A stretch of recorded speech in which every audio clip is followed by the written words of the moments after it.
Hey, what's going on guys? Here's the inheritance video for the units in the Bridal Blessings banner. In this series, I briefly go over pros and cons for each hero and then go into some builds for each of them. There will be 2 builds for Caeda, 3 for Charlotte, 3 for Cordelia, and 2 for Lynn. You can find timestamps in the description if you want to skip to a certain hero. Caeda is lightning fast but isn't very strong. She's able to double many enemies on the player face as well as preventing doubles from almost the entire cast. Her HP and defense are really low, which makes her super weak to physical attacks. The best way to use her is to attack melee units from afar during the player phase and bait mages on the enemy phase. Default skills don't really help her at all, so a skill inheritance build is a must. Most optimal IVs for her are positive speed or attack with negative HP or defense. For this set, I gave her Fear, Blue Tonebreaker, and Drawback. The strategy for this set is to use Caeda primarily as a mage bait, specifically for blue and red mages. Since she is so fast, she won't be getting doubled by any red or blue mages. After you bait, you can finish the enemy off on the following player phase. Blue Tonebreaker allows her to survive and attack from positive speed, Blade plus Lindy with the standard Erica buff, which is +3 attack and +4 speed.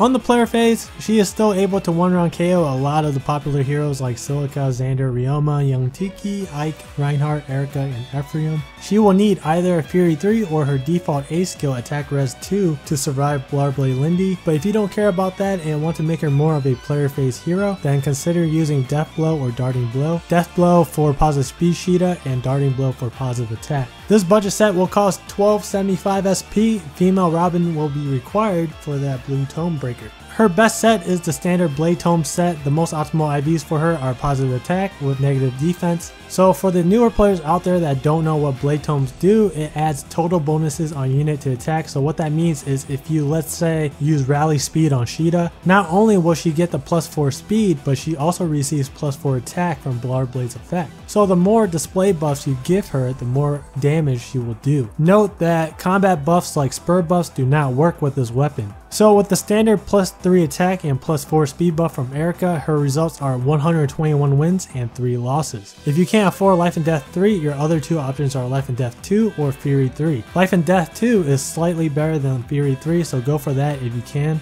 And if you can't afford Blade Plus, then you can just use a normal Blade from a 3-star Odin. Special really doesn't matter too much, so you can keep Iceberg since Blade increases the special cooldown. Moonbow is the go-to special if you do decide to upgrade. So this is the cost if you go above and beyond. 2475 SP and 2 5-stars are required. But if you want to tone it down a little bit, here's the cost for that. It costs the same as the budget set, 1275 total SP, and no 5-stars are needed. The next hero is Charlotte. Charlotte's 36 attack ranks her as number 1 for the highest attack among the infantry lance units, but that's not all. Her base HP is 46, which also ranks her at the top. 32 speed is a really awkward number to be at. She can't really double too many high tier units, so a positive IV in speed or attack will be important. Defensive stats are fairly low, but her extreme health makes her quite durable. Default skills can be alright when you fill in the empty slots, but to make it the most out of her, an expensive inheritance set is required. Optimal IVs are plus speed and minus resistance. I gave her Renewal and Draconic Aura. Her results are 80 wins and 3 losses. Wind Boost will be the star of this build, so you want to build around that. Since she has low defense, she's going to end up with low HP after fighting, so Renewal combined with Threat and Attack will be there to reduce damage and help her regain some health back.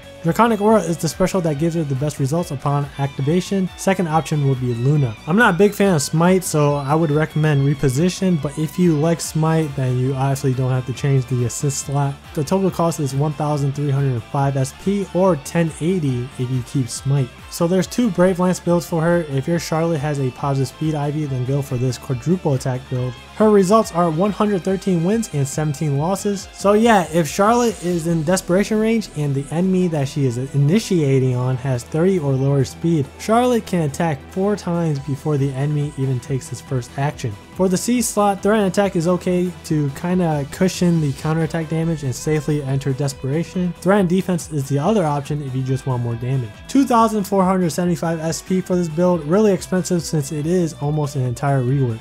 If you are familiar with Donald, then this set plays out just like his default kit. This is the Brave Lance option for the attack IV Charlottes out there. Results are 102 wins and 7 losses, so about 11 less wins compared with the other Brave Lance set. Drag back is an amazing skill with Brave weapons. It allows the user to go in deep and potentially get out of the danger zone. If you have allies with reposition or drawback, then this skill is even better for situations where the drag back user shifted right on the edge of the danger zone and requires that one extra push to get out. Luna will be the best special since Brave Lance has really low might, so she will need it to penetrate high defensive targets. And again, threaten defense in the C slot if you want more damage, but that's up to you. Still expensive, 2,175 total SP, but it only requires 1 5-star instead of 2. The third hero is Cordelia, aka Miss Perfect. She is the perfect archer to have on any team. 35 attack, 35 speed makes her as the best archer in the game. Defensive stats are low, but that really doesn't matter as long as you keep her away from danger.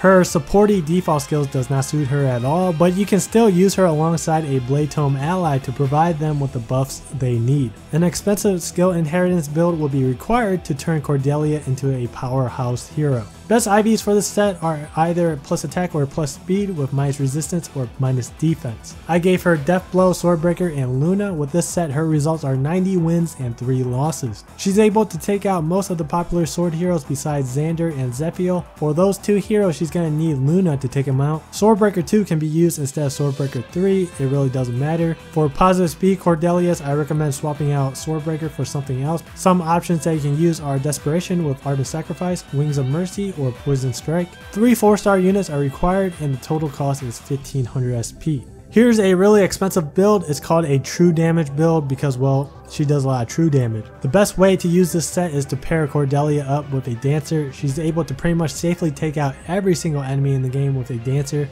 After the first 2 hits, every single hero in the game will end up either dead or with 1 HP besides the armor units. They will end up with just 10 or lower HP unless they have Warrior Fighter equipped. If they have Warrior Fighter, then they will end up with like about 25 HP, but you can still kill them off after using Dance. Results for this build is 92 wins and of course 0 losses. Since Poison Strike is only useful for Warrior Fighter armored units, you can consider using Wings of Mercy instead. Something funny about this build is if you use 3 dancers with Cordelia and somehow manage to group the enemy team really close to yours, you can potentially take out their whole team with Cordelia in 1 turn. Just initiate the first attack on the squishiest target and kill them in 2 shots. Savage Blow deals 7 damage to the others, then use Dance on Cordelia and go for the highest defensive target next because Luna will proc. And you get the idea. You take out the next enemy, then the last enemy will take 21 damage from Savage Blow at that point, so it's really easy cleanup. It'd be really hard to set up, but that was just something that came across my mind. Someone please go do that and send me the clip. So yeah, 2 5-stars are required for this set. Total cost is 3,105. So this is what everyone and their mothers are running for Cordelia. The good old Cordelia build. Plus attack and minus resistance are the most optimal IVs. You can still use plus speed. I checked the results for full HP and desperation range, and plus attack comes up on top for both situations. Plus attack lets her 1-round KO 121 enemies and 118 enemies if she has positive speed IVs. She doesn't need to quad enemies like Quadsuna does because she just ends up 2-shotting enemies to death. One thing I want to mention is that she cannot take out Hector when she is at full HP. You are going to need to use Art of Sacrifice on an ally to get her into desperation range. Then she is able to 1-round KO Hector. If you can't get access to Brave Bow Plus, then the normal Brave Bow is fine. Even with the normal Brave Bow, she can 1-round KO Hector as long as she is in desperation range. Of course, it's going to be hella expensive. Total cost is exactly 3,000, but it's going to be worth it at the end. The last hero is Lyn. Her stats makes her one of the best defensive healers in the game. On the flip side, she's not that bad offensively either. She comes with 2 great limited edition skills, Candlelight and Dazzling Staff. With those 2 skills combined, she becomes a great support for any team to help take down troublesome enemies like Vantage Hector and Close Combat Takumi. The rest of her skills are excellent, so she is cheap to build with skill inheritance.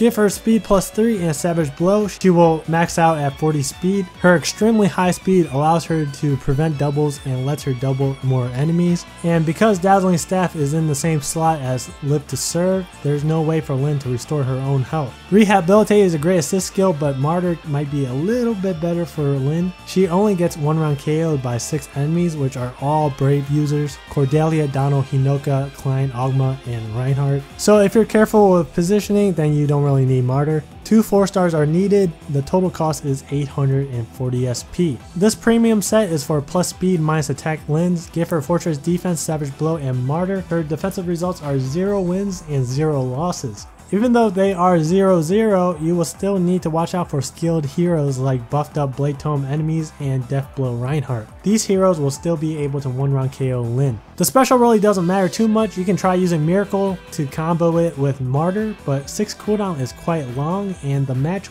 might be already over before you get to use it. The weapon choice is really up to you. You can use any of the debuffing staffs or even use Pain for chipping. Lucas will be required for that Fortress Defense and the total cost is 1,350. Alright guys, so those are my build recommendations for the Bridal Blessings banner. Let me know your thoughts and builds for some of these heroes in the comments. I hope this video helped, and if it did, then don't forget to smack that like button. Thank you guys for watching, and I'll see you guys in the next video.